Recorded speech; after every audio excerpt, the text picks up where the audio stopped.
사도 바울은 고린도 교회 성도들에게 편지하면서 자신이 아시아에서 받은 여러 환난에 대하여 언급을 하고 있습니다. 우리 8절의 말씀을 우리 함께 읽겠습니다. 다 같이요. 형제들아, 우리가 아시아에서 당한 환난을 너희가 모르기를 원하지 아니하노니 힘에 겹도로 심한 고난을 당하여 살 소망까지 끊어지고. 지금 바울은 자신이 아시아에서 당한 여러 환난에 대해서 얘기하고 있습니다. 아시아에서 당한 환난은 에베소를 비롯한 당시의 소아시아 지방에서 복음을 전하면서 받았던 여러 가지 환난을 말하죠. 우리 잘 아는 것처럼 사도행전 16장을 보게 되면 사도 바울이 복음을 전하다가 억울하게 누명을 쓰고 많은 구타를 당하고 빌립보 감옥에 갇힌 일도 있었습니다. 그리고 고린도후서 11장을 보게 되면 참 많은 매를 맞았어요.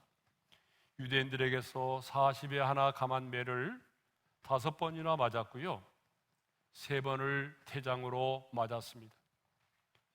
한 번은 루스드라에서 복음을 전하다가 유대인들에게 돌에 맞아 쓰러졌는데 사람들이 죽었다라고 생각하고 그 사울을 동네 밖으로 내어칠 정도로 그런 어려움을 당했어요. 사도행전 14장 19절의 말씀을 읽겠습니다. 다 같이요. 그들이 돌로 바울을 쳐서 죽은 줄로 알고 시외로 끌어내치니라.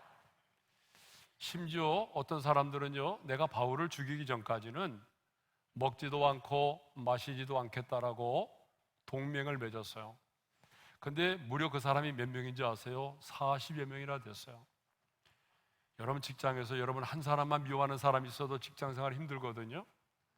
그런데 내가 바울을 죽이기 전까지는 먹지도 않고 마시지도 않겠다라고 동맹을 맺은 사람이 무려 40여 명이나 되었어요. 또한 사도 바울이 고백한 것처럼 여러 번 자지 못하고 먹지 못하고 줄이고 목마르며 추위와 배고픔에 시달려야만 했습니다. 이렇게 바울은 아시아에서 여러 환난을 당하였어요. 그래서 9절에서는 자신이 사형 선고를 받은 줄 알았다라고 말해요. 우리 9절의 말씀을 읽겠습니다. 다 같이요. 우리는 우리 자신이 사형 선고를 받은 줄 알았으니. 정말 사도 바울이 당한 환난은요, 인간으로서는 도저히 견딜 수 없는 그런 환난이었습니다. 살 소망까지 끊어진 환난이었습니다. 내가 다시 살아서 숨을 쉴 수 있을까? 내일 아침에 다시 눈을 뜰 수 있을까를 생각하게 만드는 그런 환난이었습니다. 오늘 우리 중에 사도 바울처럼 힘에 겹도록 심한 고난을 당하신 분이 계십니까? 자신이 당하는 고난이 너무나 크고 아파서 살 소망까지 끊어진 분이 계십니까? 삶의 빛이, 삶의 희망이 전혀 보이지 않는 분이 계십니까?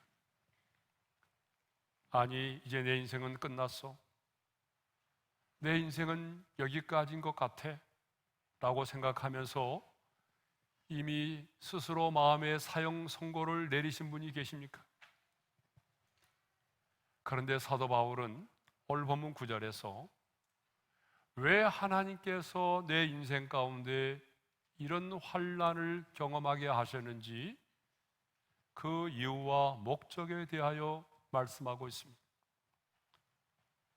왜 하나님께서 내 인생 가운데 이렇게 힘에 겨운 고난, 살 소망까지 끊어진 이러한 환난을 경험하게 하셨는지 그 이유와 목적에 대해서 얘기하고 있어요. 왜 하나님이 자신의 인생 가운데 이런 환난을 주셨다라고 말합니까? 첫 번째 이유는 내 자신을 의지하지 않도록 하기 위함이라는 거예요. 자, 9절 하반절의 말씀을 읽겠습니다. 다 같이요. 이는 우리로 자기를 의지하지 말고. 사람은요, 인생의 장애물을 만나거나 어려운 문제를 만나게 되면 가장 먼저 자기 자신을 의지하게 되어 있습니다. 그래서 내가 가지고 있는 물질을 먼저 바라보는 거예요. 내가 가지고 있는 이 물질을 가지고 어떻게 하면 이 문제를 해결해 볼 수 있을까를 생각하게 되는 거죠. 그리고 더 나아가서 자신의 인생의 경험과 지식으로, 자신의 힘과 능력으로 그 장애물을 뛰어넘고 문제를 해결하고자 합니다. 이렇게 사람들은요, 누구나 인생의 어려움을 만나게 되면 자기 자신을 의지하고 사람들을 의지합니다. 그런데 우리 하나님은요, 뭐라고 말씀하신고 하면 도울 힘이 없는 인생을 의지하지 말라고 말씀을 하세요. 시편 146편 3절의 말씀을 우리 함께 읽겠습니다. 다 같이요. 귀인들을 의지하지 말며 도울 힘이 없는 인생도 의지하지 말지니. 힘이 있는 자들, 그런 사람들을 의지하지 말라는 거예요.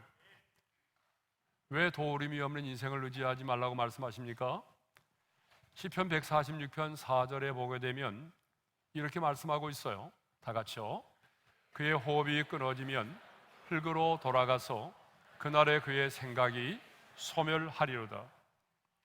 첫 번째 이유, 사람을 의지하면 안 되는 첫 번째 이유는 호흡이 끊어지는 날이 오기 때문이라는 거예요. 아무리 높은 지위에 있는 사람도, 아무리 많은 재물을 가진 사람도, 아무리 건강한 사람도 영원히 그 자리에 있는 것이 아니라는 거예요. 큰 소리 치며 살던 사람도 언젠가는 호흡이 끊어지고 흙으로 돌아가는 날이 오기 때문이에요. 그러니까 사람을 의지하지 말라는 거예요. 두 번째로 사람을 의지하면 안 되는 게 뭐냐 그러면 죽음의 날에 그의 생각이 소멸되기 때문이라는 거예요. 여러분, 우리가 살아있는 동안에는 무슨 생각을 못 하겠어요? 무슨 계획을 세우지 못하겠어요? 많은 거창한 계획을 세워놓지만 그 죽음의 날에 죽음과 함께 그 모든 계획들이 사라지고 만다는 것입니다. 그러니까 사람을 의지하지 말라는 거예요. 제가 여러 차례 말씀드렸잖아요. 사람은 우리가 의지할 대상이 아니라 내가 사랑하고 용서해야 될 대상입니다. 사람은 내가 의지할 대상이 아니에요. 그러니까 여러분의 자녀도 너무 의지하지 마세요. 세 번째로 왜 우리가 사람을 의지하지 말아야 되는고 하면은 내가 하나님보다 사람을 의지하면 내 마음이 하나님에게서 떠나기 때문에 그래요. 예레미야 17장 5절의 말씀을 우리 한번 읽어볼까요? 다 같이요. 무릇 사람을 믿으며 육신으로 그의 힘을 삼고 마음이 여호와에게서 떠난 그 사람은 저주를 받을 것이라. 여기 보니까 사람을 믿으며 육신으로 그의 힘을 삼는다는 말이 나와요. 여러분, 이게 무슨 말일까요? 사람을 의지하는 걸 말해요. 사람을 믿으며 육신으로 그의 힘을 삼는다는 것은 사람을 의지하는 것을 말하는데, 사람을 의지하게 되면 어떤 일이 벌어질까요? 마음이 여호와께서 떠난다고 그랬죠. 여러분, 보이는 사람을 보이지 않은 하나님보다 의지하게 되면요, 이상하죠. 마음이 점점 하나님에게서 멀어져 가요. 그래서 결국은 그 마음이 여호와를 떠나게 되어 있습니다. 그런데 마음이 여호와께서 떠난 그 사람은 저주를 받을 것이라고 말씀하시잖아요. 여러분, 저주가 뭔지 아세요? 저주는요, 마음이 여호와께서 멀어져서 마침내 여호와를 떠난 사람이에요. 그러니까 하나님보다는 사람을 의지하고 사람을 의지하기 때문에 그 마음이 여호와에게서 멀어지고 떠난 사람이 저주받은 사람이에요. 왜 하나님께서 우리의 인생 가운데 참 이런 여러 가지 환난을 경험하게 하십니까? 그것은 그 자체가 뭐냐 그러면 내 자신을 의지하지 않도록 하기 위해서예요. 사람을 의지하지 않도록 하기 위함이라는 거예요. 자, 두 번째로 왜 하나님께서 우리 인생 가운데 환난을 경험하게 하십니까? 오직 하나님만 의지하게 하기 위함입니다. 9절 하반절의 말씀을 읽겠어요. 시작. 오직 죽은 자를 다시 살리시는 하나님만 의지하게 하심이라. 하나님만 의지하게 하심이라. 자, 여기서 의지라는 말이 나왔어요. 여기서 의지한다라고 할 때 그 의지라고 하는 말의 히브리어 단어가 바타흐라는 말이에요. 근데 이 말의 뜻이 뭐냐 그러면 무엇에게 매달리다라는 말이에요. 그러니까 하나님을 의지한다는 것은요, 단순히 인정하는 정도가 아니고요, 하나님 앞에 내 인생의 모든 것을 내어드리면서 맡기면서 하나님께 매어 달리는 것을 말하는 거예요. 하나님 당신만이 내 인생의 문제를 해결해 주실 수가 있습니다. 그래서 나는 당신을 떠나서는 살아갈 수가 없습니다 하면서 하나님께 매어 달리는 게 뭐예요? 이것이 바로 하나님을 의지하는 거라는 거예요. 왜 하나님께서 이스라엘 백성들을 애굽에서 구원해 내신 다음에 곧바로 그들을 가나안 땅으로 이끌어 들이지 않으시고 왜 광야로 이끄셨을까요? 그 이유가 있어요. 그것은 하나님만을 철저하게 의지하도록 훈련시키기 위해서였습니다. 광야는요, 하루 한 날도 하나님을 의지하지 않고는 살아갈 수 없는 곳이잖아요. 그래서 하나님이 이스라엘 백성들을 광야로 이끌어 들이시고 40년 동안 그들을 연단하시고 훈련하신 거예요. 그 연단의 목적이 뭡니까? 하나님을 의지하게 하는 것입니다. 자, 그러면 여러분, 누가 하나님을 의지할까요? 모든 사람이 하나님을 의지할까요? 아니, 교회를 다닌다고 해서 모든 사람이 하나님을 의지할 것 같아요? 아닙니다. 누가 하나님을 의지하느냐? 첫째로, 내 자신을 의지하지 않는 자가 하나님을 의지하게 되어 있어요. 그래서 바울은 환난의 이유를 말하면서 이렇게 말하잖아요. 이는 우리로 자기를 의지하지 말고 오직 죽은 자를 다시 살리시는 하나님만 의지하게 하심이라. 순서가 중요해요. 자신을 의지하지 않는 자가 오직 죽은 자를 다시 살리시는 하나님을 의지하게 된다는 거예요. 그렇습니다, 여러분. 내 자신에게 철저하게 실망을 당한 자가, 그리고 누군가 어떤 사람에게 실망을 당한 자가, 정말 내가 의지할 수 있는 분은 내 자신도 아니고 이 사람도 아니고 주님밖에 없구나. 그래서 그 하나님만을 의지하게 되어 있는 거예요.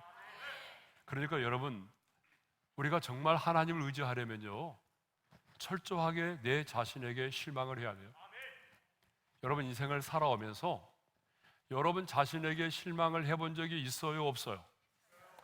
없는 분 손 들어보세요. 나는 내 자신에게 실망해 본 적이 전혀 없다. 그런 분이 계시다면 그분은 여기 계시면 안 되는입니다. 그분은 여기 계시면 안 되는 자리예요. 예. 이미 천국에 가 있어야 돼요. 예. 목사인 저 자신도, 우리 모두도 이 땅을 살아가면서 내 자신에게 실망할 때가 참 많죠. 내가 이렇게 살아야 되는데 살지 못하는 내 자신의 모습, 내 자녀에게 내가 이렇게 해줘야 되는데 그렇게 대하지 못하는 내 자신의 모습. 그래서 우리는 내 자신에게 실망할 때가 참 많아요. 그런데 여러분, 철저하게 내 자신에게 실망을 당해본 자가 나를 의지하지 않고 하나님을 의지하는 것입니다. 그러므로 지금도 내 자신의 힘과 능력을 믿고 의지하는 사람은요, 누구도 하나님을 의지하지 않습니다. 여러분 주변에 보세요. 돈 좀 있다는 사람들, 건강하다고 하는 사람들, 권력을 쥐고 있는 사람들, 그분들이 하나님을 의지하는 걸 보셨어요? 하나님 의지하지 않아요. 왜? 내 자신을 믿고 있기 때문이죠. 그래서 내 자신을 믿지 않고 철저하게 내 자신에게 실망을 당한 자가 하나님을 의지한다는 거예요. 여러분, 또 누가 하나님을 의지할 수 있나요? 두 번째로는요, 하나님이 어떤 분이신지를 아는 자가 하나님을 의지하는 것입니다. 그래서 사도 바울은 우리가 의지해야 될 하나님을 말씀하면서 이렇게 말하잖아요. 오직 죽은 자를 다시 살리시는 하나님. 그냥 하나님만 의지하라고 말하지 않고 뭐라고 말하고 있어요? 오직 죽은 자를 다시 살리시는 하나님이라고 말씀하고 있어요. 여러분, 아무리 과학의 문명이 발달하고 사람의 능력이 뛰어나도 죽은 자를 살릴 수는 없는 겁니다. 그런데 우리 하나님은 어떤 분이세요? 죽은 자를 살리시는 전능하신 하나님이십니다. 그래서 사도 바울은 로마서 8장 11절에서 이렇게 말을 했어요. 다 같이요. 예수를 죽은 자 가운데서 살리신 이가 너희 안에 거하시는 그의 영으로 말미암아 너희 죽을 몸도 살리시리라.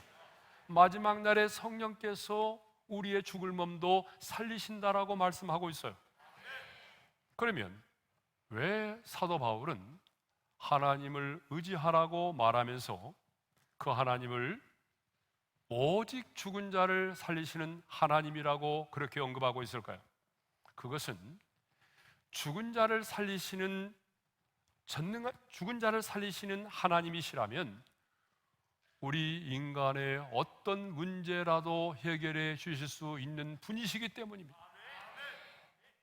내가 믿고 내가 의지하는 하나님이 죽은 자를 살리시는 분이라고 한다면 내 인생의 어떤 풍랑도 잔잔케 하실 수 있는 분이라는 거예요. 죽은 자를 살리시는 전능하신 하나님이라고 한다면 내 인생의 어떤 절망도 희망으로 바꾸어 주실 수 있는 분이시라는 거예요. 성경을 보게 되면 하나님의 마음에 합한 자였던 다윗은 철저하게 하나님을 의지하는 삶을 살았습니다. 물론 그의 인생도 보게 되면 사람을 의지했다가 낭패를 당한 적도 있어요. 그렇지만 다윗의 인생은 보편적으로 하나님을 의지하는 삶을 살았어요. 그 증거가 뭐냐 그러면 다윗이 계속되는 전쟁을 통해서 승승장구하고 계속해서 땅을 확장해 나가고 전쟁에서 승리하다 보니까 많은 전리품들을 가져오게 됐어요. 여러분, 그 전리품 가운데는요, 다음에 전쟁을 위해서 필요한 병거가 있었어요. 병거의 말들이 있었단 말이에요. 이것은 굉장히 중요해요. 그런데 여러분, 성경을 보니까 역대상 18장 4절에 보니까요, 다윗은 뭘 했느냐 하면 그 병거의 말의 힘줄을 끊어버렸다는 거예요. 우리 한번 말씀을 읽겠습니다. 시작. 다윗이 그 병거 100대의 말들만 남기고 그 외의 병거의 말은 다 말의 힘줄을 끊었다. 블레셋과 모압과의 전쟁에서 많은 병거들을 뺏었는데, 여러분 여기 보니까 그 병거 100대의 말들만 남겨놓고 나머지 900대의 말들의 그 병거의 말들의 힘줄을 끊어버렸다는 거예요. 여러분, 지금은 뭐 핵과 미사일로 싸우는 전쟁이지만 예전에는 그렇지 않아요. 예전에는요, 이 병거가 너무 중요한 거예요. 그런데 다윗은 지금 이 병거의 말의 힘줄을 끊어버린 거예요. 뭘 의미합니까? 하나님, 저는 하나님만을 의지하겠습니다. 병거의 말들을 의지하지 않겠습니다. 백성들 앞에서 선포하는 거예요. 여러분, 우리는 하나님의 사람입니다. 하나님께서 우리를 위하여 싸워주시고 하나님께서 나아가 싸워주셔야만 우리가 이길 수 있습니다. 우리는 병거의 말들을 의지해서는 안 됩니다. 그래서 병거의 말들의 힘줄을 끊어버린 거예요. 대단한 고백이죠. 하나님만을 의지하겠다는 고백이잖아요. 왜 하나님께서 우리에게 환난을 경험하게 하십니까? 망하게 하기 위해서입니까? 아닙니다. 내 인생의 환난이 환난으로 끝나지 않고 내 인생의 고난이 고난으로 끝나지 않고 그 환난과 고난을 통해서 내가 그동안 의지했던 내 모든 것들을 다 내려놓고 오직 죽은 자를 살리시는 하나님만을 의지하도록 하기 위해서입니다. 당면한 인생의 어려움과 환난을 통해서 하나님만을 전적으로 의지하는 실제적인 믿음을 갖도록 하기 위해서입니다. 하나님만을 의지함으로 절망이 희망으로 바뀌는 하나님의 위대한 역사를 경험하도록 하기 위함입니다. 이제 사도 바울은 이렇게 극심한 환난 속에서 자기를 의지하지 않고 오직 죽은 자를 살리시는 하나님만을 의지했더니 그 하나님께서 자신의 인생 가운데 이런 놀라운 역사를 이루셨음을 간증하고 있어요. 우리 10절의 말씀을 아주 기분 좋게 읽어보겠습니다. 다 같이요. 그가 이같이 큰 사망에서 우리를 건지셨고 또 건지실 것이며 이후에도 건지시기를 그에게 바라노라. 큰 사망에서 우리를 건지셨다라고 간증하고 있어요. 큰 사망에서 우리를 건지셨다는 말은 수많은 죽음의 위협에서 하나님이 우리를 건지셨다는 거죠. 아, 이제 내 인생은 이렇게 끝나는구나, 이렇게 돌에 맞아 죽는구나, 이렇게 풍랑을 만나서 죽는구나, 이렇게 감옥에서 죽는구나라고 생각을 했는데 하나님이 건져주셨다는 거예요. 그런데 중요한 것은 뭐냐 그러면, 사도 바울은 하나님께서 큰 사망에서 우리를 건지셨고, 여기서 끝나지 않았어요. 하나님이 나를 큰 사망에서 건져주셨습니다, 여기서 끝나는 것이 아니라 그 다음에 믿음을 가지고 이렇게 선포합니다. 또 건지실 것입니다. 과거에 자신이 사망의 골짜기에 던져져 있을 때 그 사망의 음침한 골짜기에서 나를 건져주시는 그 하나님께서 어때요? 내 인생의 미래에도 하나님께서 또 건지실 것을 믿었다는 거예요. 그래서 분명하게 믿음을 가지고 선포하잖아요. 또 건지실 것이다. 과거의 큰 사망에서 나를 건져주신 하나님, 과거에 나와 함께 하신 그 하나님께서 내 인생의 앞날에도, 내 인생의 미래에도, 내가 사망이 엄침한 골짜기에 있을지라도 나를 또다시 건져주실 것을 믿었어요. 더 나아가 이렇게 고백합니다. 이후에도 건지시기를 바라노라. 지금 이 순간 이후에도 하나님께서 건져주신다는 사실을 믿어 의심치 않고 있는 거예요. 그러니까 사도 바울은 과거에 큰 사망에서 나를 건져주신 하나님께서 앞으로 내 인생에 어떤 일이 일어날지 모르지만 내 인생의 미래에 내가 사망의 음침한 골짜기에 던져진다 할지라도 하나님께서 그 사망의 음침한 골짜기에서 나를 건져주실 것을 믿었습니다. 그리고 지금 이후에도 내가 경험하는 인생의 크고 작은 사망의 그림자들 가운데서 나를 건지신다는 사실을 믿었던 거죠. 과거에 나를 포기하지 않고 나와 함께 하신 그 하나님이 지금도 여전히 나를 포기하지 않고 나를 붙드시고 나와 함께 하시며 내 인생의 앞날에도 나와 함께 하실 것을 믿었던 것입니다. 그러므로 여러분, 정말 우리에게 중요한 게 뭔지 아세요? 그것은 먼저 건지셨고의 은혜가 필요하다는 거예요. 건지셨고의 은혜, 건지셨고의 체험이 우리에게 먼저 있어야 된다는 거죠. 여러분, 왜 이게 중요하죠? 건지셨고의 은혜가 있어야 또 건지실 것이라는 믿음을 갖게 된다는 거예요. 근데 내 인생 가운데 하나님께서 나를 건져주셨다, 하나님이 사망의 엄침한 골짜기에서 나를 건져주셨다, 기가 막힌 그 웅덩이와 골짜기에서 나를 건져내 주셨다, 죽음의 위협에서 나를 건져주셨다. 여러분, 이 체험이 없는 사람은 또 나를 건지실 것이라는 믿음을 갖기가 어려운 거예요. 그러니까 여러분, 중요한 게 뭐예요? 우리에게 반드시 건지셨고의 은혜가 있기를 바랍니다. 여러분의 인생 가운데 건지셨고의 은혜가 없다면 이번 다니엘 기도회를 통해서 건지셨고의 은혜를 경험할 수 있기를 바랍니다. 그 건지셨고의 은혜를 가진 자가 힘들고 어려워도 하나님을 여전히 신뢰하고 의지하고 따르는 겁니다. 그래서 마침내 건지셨고의 은혜를 경험한 자가 또 건지실 것을 믿고 지금 이후의 순간에도 주님이 나를 건져주신다는 사실을 믿게 되는 거죠. 이렇게 하나님을 의지함으로 건져주시는 하나님의 은혜를 말한 사도 바울은 이제 11절에서 이런 말씀을 하고 있어요. 다 같이요. 너희도 우리를 위하여 간구함으로 도우라. 간구함으로 도우라고 말해요. 사도 바울은요, 누구보다도 중보의 기도의 능력을 알고 있었던 사람입니다. 사도 바울이 지금 고린도 교회 성도들에게 자신이 아시아에서 당한 여러 환난에 대해서 모르기를 원치 않는다라고 말해요. 여러분, 이건 뭐예요? 나는 이런 고난을 당한 사람이야, 알았어? 자신이 당한 여러 환난을 그들에게 알려주기 위함이 아니에요. 나는 이런 고난을 받은 사람이야, 자신이 받은 고난을 말하고자 하는 것이 아닙니다. 바울이 이렇게 고린도 교회 성도들에게 이 편지를 쓰는 목적이 뭐냐 그러면 자신이 받은 이런 환난을 이야기하면서 나를 간구함으로 도와달라는 거예요. 기도를 통해서 나를 도와달라는 것을 부탁하기 위해서 자신이 여러 받은 환난을 이야기하고 있는 것입니다. 그래서 바울은 끊임없이 만나는 사람들에게 기도를 요청을 했어요. 여러분, 데살로니가전서 5장 25절의 말씀을 읽겠습니다. 형제들아, 우리를 위하여 기도하라. 에베소 6장 19절의 말씀입니다.